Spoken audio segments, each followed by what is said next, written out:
बजरंग बली जग करता गुणगान है। सिया राम के प्यारे पवन पुत्र हनुमान है।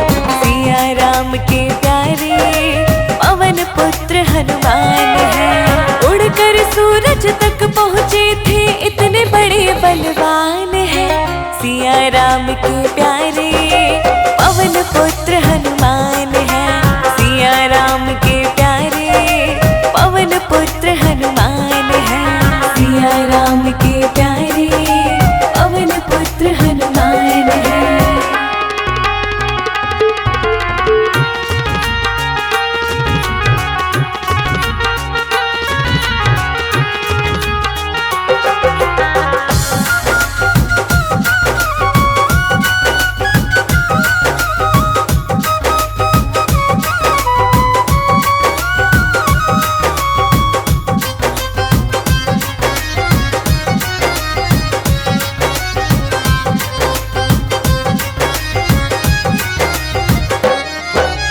मंगल का जो व्रत करे, सुंदर कांड का पाठ करे, होगा न उसका बाल भी बांका, जीवन भर वह ठाठ करे।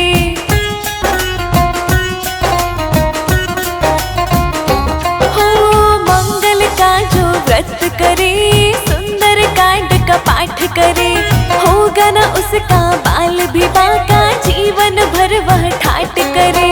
गली गली हर चौराहे पर मंदिर बने तमाम है।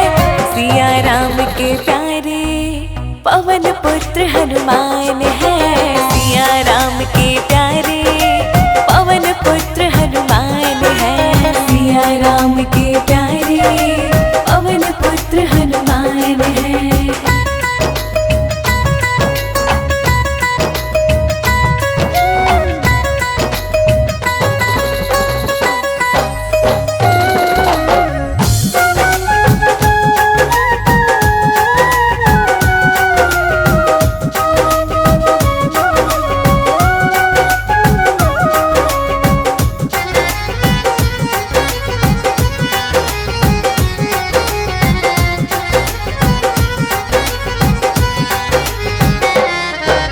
शनिवार जो दर्शन करने मंदिर को जाएगा, 7:30 हर जाएगी, कोई कष्ट न आएगा।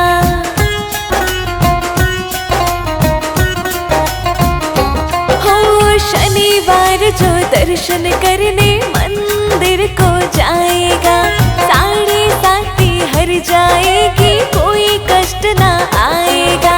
मेहंदीपुर वाले बालाजी हृदय में हर पल नाम है। सिया राम के प्यारे पवन पुत्र हनुमान है। सिया राम के प्यारे पवन पुत्र हनुमान है। सिया राम के